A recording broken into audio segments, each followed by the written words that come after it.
আমি ইউপিপিএলৰ মানুহ বুলি এখেতক আমি চিনিবলৈ পোৱা নাই। আমি হয়তো ভাবিছোঁ এখেতে BPFৰ কোনোবা এংগলেদি এজেণ্ট বুলি আমি ধৰি লৈছোঁ। পুলিচ প্ৰশাসনে অলৰেডি এটা কেছ ৰেজিষ্টাৰ কৰিছে আৰু 2-3খন মানে কোৰ্টত আমাৰ ডিফেমেশ্যন এটা কেছ চলি আছে। গতিকে আমি এইটো ক'ব নোৱাৰোঁ যে সেই মানুহবিলাকে কোন হয়, কোনোৱে আজিলৈকে চিনি পোৱা নাই। পুলিচে তদন্ত কৰি আছে। আমি 100% কৈছোঁ ইউপিপিএলৰ মানুহ নহয়, সেই মানুহবিলাকক কোনোৱে চিনি পোৱা নাই।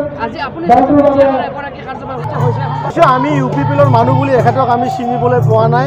আমি হয়তো ভাবিছোঁ এখেতে BPFৰ কোনোবা এংগলেদি এজেণ্ট বুলি আমি ধৰি লৈছোঁ। পুলিচ প্ৰশাসনে অলৰেডি এটা কেছ ৰেজিষ্টাৰ কৰিছে আৰু 2-3খন মানে কোৰ্টত আমাৰ ডিফেমেশ্যন এটা কেছ চলি আছে। গতিকে আমি এইটো ক'ব নোৱাৰোঁ যে সেই মানুহবিলাকে কোন হয়, কোনোৱে আজিলৈকে চিনি পোৱা নাই। পুলিচে তদন্ত কৰি আছে। আমি 100% কৈছোঁ ইউপিপিএলৰ মানুহ নহয়, সেই মানুহবিলাকক কোনোৱে চিনি পোৱা নাই।